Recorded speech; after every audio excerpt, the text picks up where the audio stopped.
El sexto par es el nervio motor ocular externo. Este nervio va a ser exclusivamente motor y se va a hallar destinado al músculo recto externo del ojo. Vamos a hablar sobre su origen. Este tiene el origen en dos núcleos, en un núcleo principal y un núcleo accesorio. El núcleo principal está situado en la eminencia de teres, mientras que el núcleo accesorio está situado por delante del núcleo principal. Las fibras del núcleo accesorio se van a dirigir hacia atrás y cuando llegan al núcleo principal se van a doblar hacia adelante y afuera, van a atravesar el cuerpo restiforme y la cinta de Rey para salir del neuroeje por el surco bulboprotuberancial.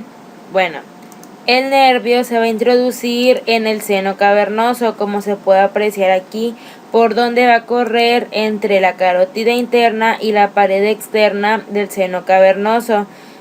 De ahí va a salir del seno por esta parte y va a atravesar la hendidura esfenoidal pasando por el anillo de Zinc. Va a penetrar entonces en la órbita para alcanzar la cara interna del músculo. El séptimo par craneal es el nervio facial. Este va a ser un nervio mixto y por lo tanto va a estar compuesto por una raíz motora que va a estar destinada a los músculos cutáneos de la cabeza y del cuello y se llama o es la facial propiamente dicha, y también va a tener una raíz sensitiva y esta va a inervar la mucosa de la lengua, las glándulas submaxilares y sublingual y va a constituir el nervio intermediario de Gruisberg. Hablaremos sobre el origen real de la raíz motora. Esta va a nacer a partir del núcleo del facial, como se puede ver aquí, y este núcleo se va a encontrar en la sustancia reticular gris de la protuberancia. Sus fibras se dirigen hacia atrás y adentro para doblarse hacia afuera y rodear el núcleo, que como vamos a recordar es el núcleo principal del motor ocular externo y está al nivel de la eminencia teres. Se va a aproximar a la línea media y se va a dirigir hacia adelante y afuera para salir por el surco bulboprotuberancial. Ahora, la raíz sensitiva tiene su origen en el ganglio geniculado, situado al nivel de la primera curvatura intrapetrosa del facial. Sus fibras que van a emanar del ganglio forman un haz que va a acompañar al facial motor y va a constituir el nervio intermediario de Gruisberg, como se puede ver ahí. Ahora hablaremos sobre su origen aparente. Debido a que tiene dos raíces, estas se van a continuar hacia adelante y van a introducirse en el acueducto de Falopio. Por lo tanto, como el acueducto de Falopio, van a constar de 3 secciones y de 2 codos.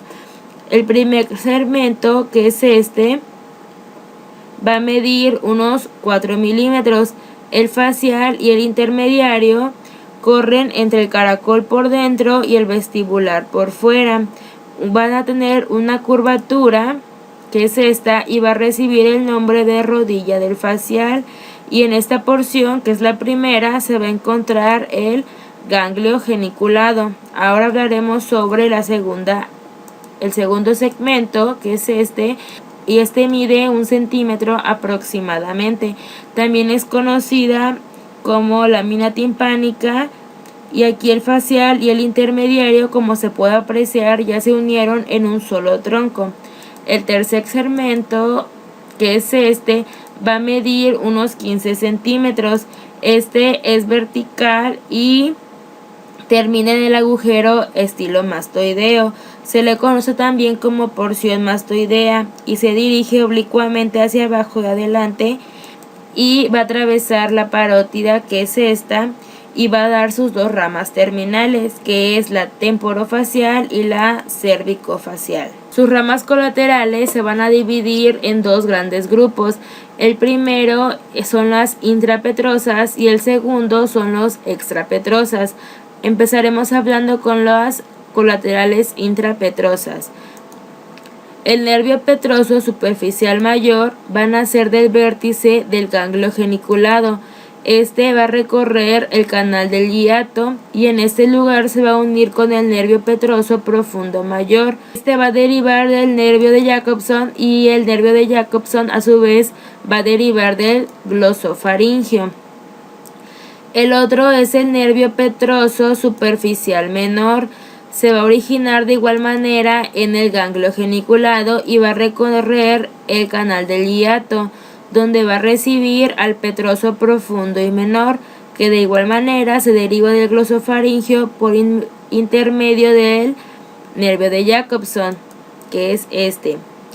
La otra, vamos a hablar sobre la cuerda del tímpano. Esta se origina en la parte inferior de la porción descendente, que es esta, y se le considera la cuerda del tímpano como la continuación del intermediario de Griesberg, que recordemos que es este. Se va a dirigir enseguida hacia arriba y hacia adelante y entra en la caja del tímpano. Va a atravesar la caja de atrás adelante para alcanzar el orificio anterior de la cuerda y va finalmente al nervio lingual. Aquí tenemos a la cuerda del tímpano y aquí al nervio lingual. El nervio lingual se va a continuar con la glándula submaxilar y con la glándula lingual. Bueno, ahora hablaremos sobre las colaterales extrapetrosas. En primer lugar, vamos a tener a la rama anastómica del glosofaringio, que está señalada aquí en rojo. También es conocida como asa de Haller, la cual se origina en el facial por abajo del agujero estilomastoideo, y esta rama no es constante. La otra rama es el ramo auricular posterior, que es este, y va a correr por delante del vientre posterior del digástrico. Se va a dividir en dos ramas, una ascendente que va a estar destinada a los músculos auriculares posteriores y superiores, que es este, y también a los músculos de la cara del pabellón de la oreja. Otra rama que se va a dirigir hacia atrás de manera horizontal y va a llegar al músculo occipital. También tenemos los nervios del estiloioideo y del vientre posterior del digástrico, que están señalados en verde. Estos pueden nacer juntos o bien separados y van a nacer un poco abajo de los anteriores y van a inervar los músculos correspondientes, ya sea el digástrico o el estiloioideo. Sus ramas terminales, como ya habíamos mencionado, tiene dos, a partir de que penetran la parótide interna. La primera que vamos a hablar es el temporofacial. Después de su origen se va a dividir en múltiples ramos: los ramos temporales, los ramos frontales, los palpebrales, que van al superciliar y al orbicular de los párpados, y por último los suborbitarios. La otra rama terminal es la cervicofacial, que es esta, y después de su origen se va a dirigir hacia abajo y adelante y va a recibir una anastomosis del plexo cervical superficial.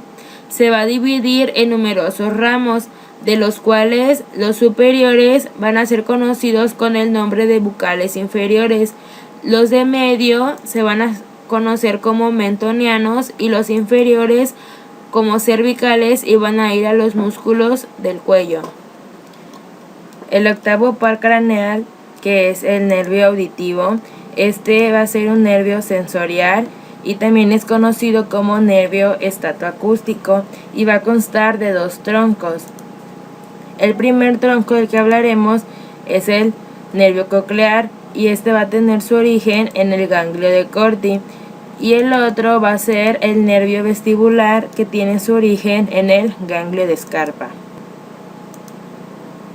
De las células del ganglio de Corti van a partir sus prolongaciones protoplasmáticas, que se van a extender al órgano de Corti y van a recorrer los canalículos de la lámina espiral, en tanto que sus prolongaciones cilindroaxiles van a constituir las fibras del nervio coclear. Va a salir por el fondo del conducto auditivo y se va a adosar al tronco vestibular. Va a presentar también un canal que recibe al intermediario de Griesberg y al facial. El nervio vestibular, como ya habíamos mencionado, va a nacer del ganglio de Scarpa y sus prolongaciones protoplasmáticas van al utrículo, al sáculo y a los conductos semicirculares, y sus prolongaciones cilindroaxiles van a formar el nervio vestibular. El noveno par craneal es el nervio glosofaringio. Va a ser un nervio mixto. Vamos a hablar sobre el origen de sus fibras sensitivas. Estas van a partir de dos ganglios. El primero va a ser el ganglio de Andersch y el segundo el ganglio de Ehrenreiter. Es conocido como dependencia del anterior.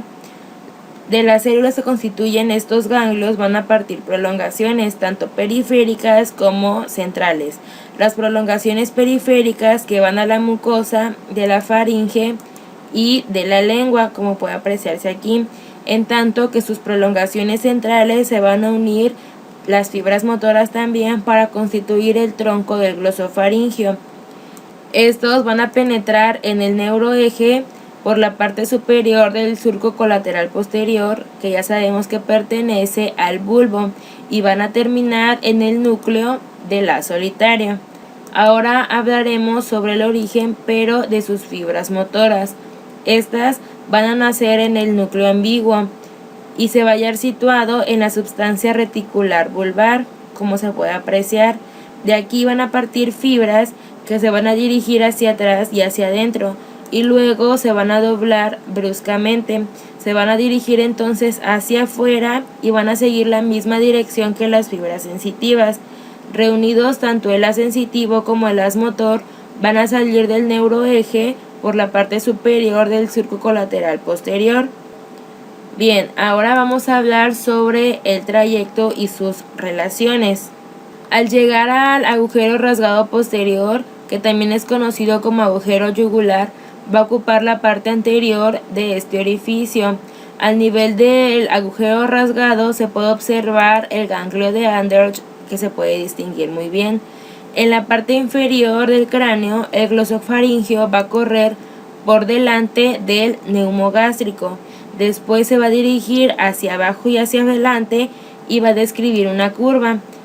Aquí se ve el nervio glosofaringio y su trayecto, y se describe bien la curva que da. Se va a continuar por el borde posterior del músculo estilofaringio. Una vez que ha cruzado este músculo por su cara externa, va a abordar la cara interna del músculo estilogloso. Se introduce luego entre este músculo y la faringe para abordar la base de la lengua, donde va a emitir sus ramas terminales. Ahora hablaremos sobre las ramas colaterales. La primera rama colateral de la que hablaremos va a ser del nervio de Jacobson. Van a ser del ganglio de Andersch, como se puede ver aquí. Se va a dirigir hacia arriba y hacia afuera, hacia el conducto de Jacobson. Va a penetrar en la caja timpánica, donde se va a dividir en 6 ramos divergentes. 2 van a ser anteriores, otros 2 van a ser posteriores y otros 2 ascendentes. De las ramas anteriores se van a distribuir uno por la mucosa de la trompa de Eustaquio. La otra se van a astomosar con el plexo pericarotidio perforando la pared del conducto carotidio y va a constituir el filete carótico timpánico, que es Ahora, sus ramos posteriores de igual manera van a ser 2, que es la ventana oval y la ventana redonda, y sus superiores, también llamados ascendentes, van a constituir los nervios petrosos profundos mayor y menor. La otra rama colateral de la que hablaremos va a ser el nervio del estilofaringio. Va a emanar del tronco del glosofaringio cuando aborda el músculo estilofaringio y se va a distribuir por la cara externa de este músculo. Es por eso que recibe este nombre. También el nervio del estilogloso, y va a inervar la cara interna del músculo estilogloso. Y por último, los ramos faringios. Estos van a ser en número de 2 o a veces de 3. Se anastomosan con los ramos correspondientes del neumogástrico y del simpático y van a formar el plexo faringio. Sus ramas terminales. Al llegar el glosofaringio a la base de la lengua, se va a dividir en múltiples ramos. Estos a su vez se van a subdividir y van a terminar a la mucosa del dorso de la lengua cercana a la vía lingual, constituyendo el plexo lingual. El nervio neumogástrico es el 10º par craneal y este es un nervio mixto. Se va a extender desde el cráneo al abdomen y va a inervar a su paso las vísceras del cuello, del tórax y del abdomen, pero su recorrido lo vamos a ir describiendo a continuación. Su origen real de la raíz motora es en dos núcleos, uno que es el núcleo ambiguo y el otro que es el núcleo del neumogástrico dorsal. De aquí van a nacer fibras que van a seguir su trayecto del neumogástrico y estos van a inervar los músculos lisos. La raíz sensitiva del neumogástrico van a ser a partir de dos ganglios, el ganglio yugular y el ganglio plexiforme. Las células de estos dos ganglios van a emitir solamente una prolongación, pero esta se va a dividir después de su origen en una rama periférica que va a acompañar al neumogástrico hasta el final y una rama central. Esta va a penetrar en el neuroeje por medio del surco colateral posterior y estas fibras se van a doblar para constituir la formación del haz solitario. El trayecto del neumogástrico. A partir de su origen real, las raíces del neumogástrico van a constituir un solo cordón, como se puede ver aquí, es este. Y se va a dirigir hacia afuera, hacia arriba y adelante para alcanzar el agujero rasgado posterior. Al nivel del cuello, el neumogástrico va a descender por detrás de la carótida interna y presenta inmediatamente debajo del agujero rasgado posterior el ganglio plexiforme. Al llegar al orificio superior del tórax, el neumogástrico derecho pasa por delante de la arteria subclavia derecha y va a emitir el nervio recurrente. Este nervio recurrente se va a dirigir hacia atrás circundando la cara inferior de esta arteria. Al pasar por delante de la subclavia, el neumogástrico derecho corre ya por fuera de la carótida primitiva, como se logra apreciar aquí, y queda así por dentro del nervio frénico. Bien, ahora, el neumogástrico izquierdo en la misma altura va a pasar por fuera de la carótida primitiva, pero esta vez va a ser izquierda, y por dentro de la subclavia para alcanzar la cara anteroexterna de la porción horizontal del callado aórtico, donde va a emitir su ramo recurrente izquierdo, que es tanto este como este. Ahora, al nivel del tórax, el neumogástrico derecho va a descender por fuera de la tráquea, que es esta, y cruza después por detrás, poniéndose en contacto con el esófago. A este mismo nivel, pero en el neumogástrico izquierdo, aborda la cara externa del callado aórtico. Después queda situado por delante del esófago, que es aquí, al que acompaña en esta situación hasta el diafragma. Y en la cavidad abdominal, vamos a ver también su recorrido. El neumogástrico derecho va a penetrar adosado a la cara posterior, como se logra ver aquí, del esófago y va a alcanzar la cara posterior del cardias. Va a emitir sus ramas gástricas, que son estas, y estas van a correr hacia atrás y abajo, suministrando las ramas terminales. El neumogástrico va a originar ramas cervicales, torácicas y abdominales. A su vez, van a tener las ramas cervicales, meníngeas, faríngeas, anastomóticas, las cardíacas superiores y el nervio laríngeo superior. Las ramas torácicas se van a dividir en el nervio laríngeo inferior, en el ramo esofágico, en los cardíacos inferiores y en los ramos pulmonares, mientras que las ramas abdominales van a tener ramas hepáticos y ramos gástricos. Vamos a hablar sobre el 11º par, que es el nervio espinal. Este es un nervio motor. Vamos a hablar sobre su origen real. Van a ser por medio de dos raíces, una medular y otra vulvar. La raíz medular se va a originar en el asta lateral de la médula cervical y va a atravesar de atrás adelante el cordón lateral. Se va a desprender del cordón lateral de la médula, como se puede apreciar aquí, y por delante de la emergencia de las raíces posteriores de los nervios raquídeos, mientras que la raíz vulvar va a tener su origen en la parte inferior del vago espinal. Su origen aparente. La raíz medular se halla formada por varios cordones que van a salir de la médula, como se puede apreciar aquí. Van a abarcar estos desde la quinta cervical hasta el bulbo, y la raíz vulvar se va a originar, como se puede ver aquí, por la confluencia de 5 o 4 manojos que van a emerger del surco colateral posterior del bulbo. La raíz medular va a ascender por el canal raquídeo para penetrar en el cráneo por el agujero occipital, donde se van a unir tanto la raíz vulvar como la raíz medular.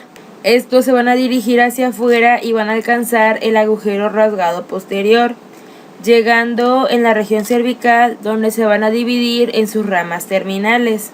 Va a tener una rama interna y otra rama externa. La rama interna, que es esta, va a ser muy corta y se va a dirigir al ganglio plexiforme. Esta va a estar destinada a la inervación del velo del paladar, de la faringe y de la laringe, mientras que la rama externa, que es esta, se va a dirigir hacia abajo, hacia atrás y hacia afuera, y alcanza la cara profunda del esternocleidomastoideo, y también se va a introducir por el hueco supraclavicular para llegar al borde anterior del trapecio.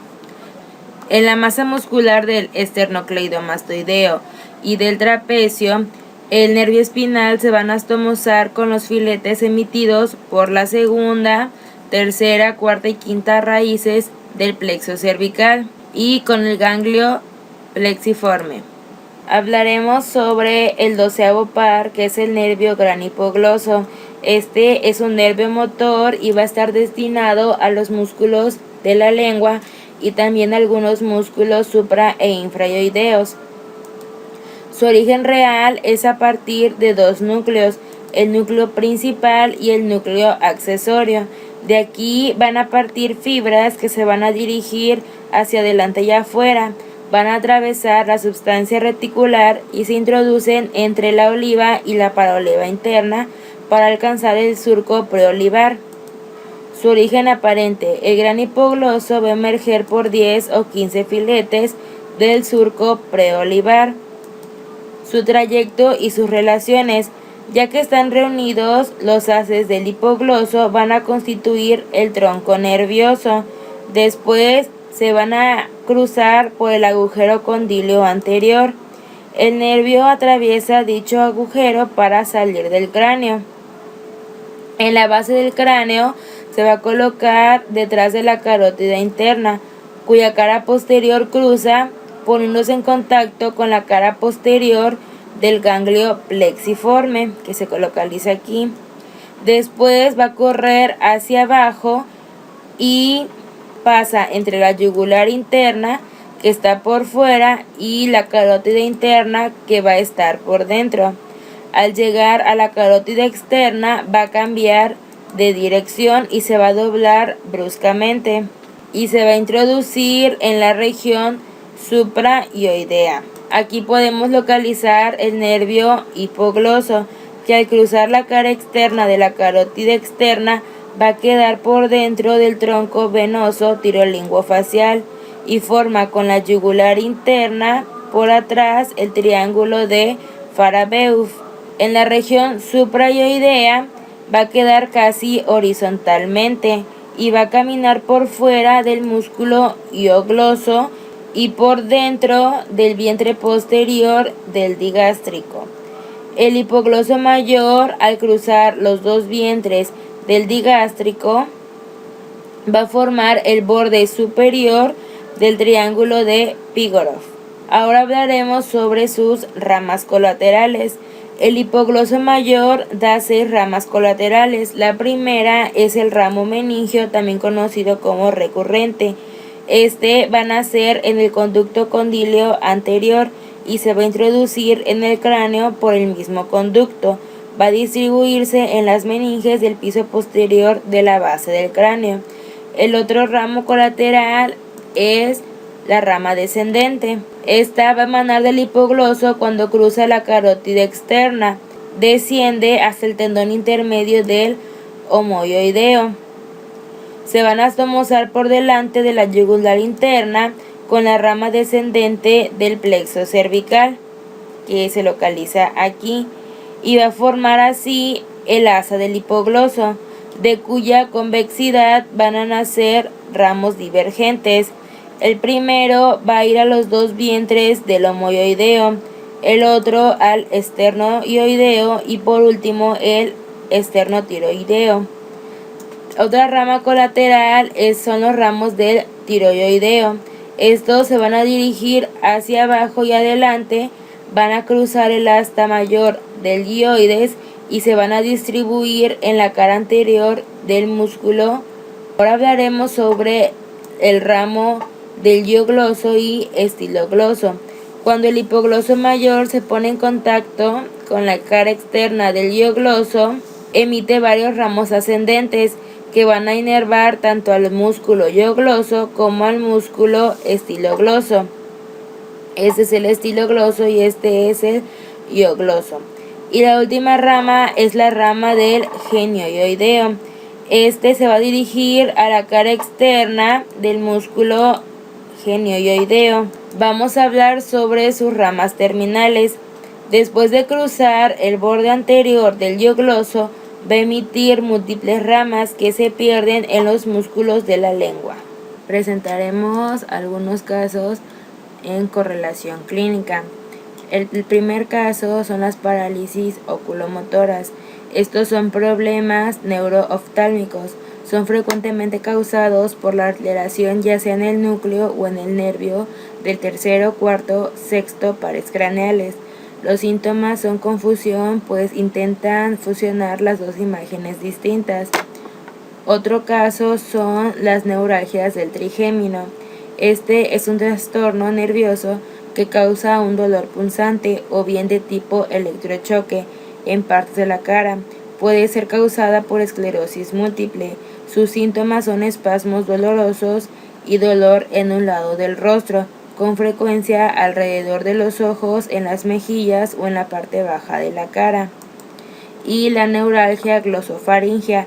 Esta es una afección en la cual se presenta episodios repetitivos de dolor intenso en la lengua, en la garganta, en el oído y en las amígdalas.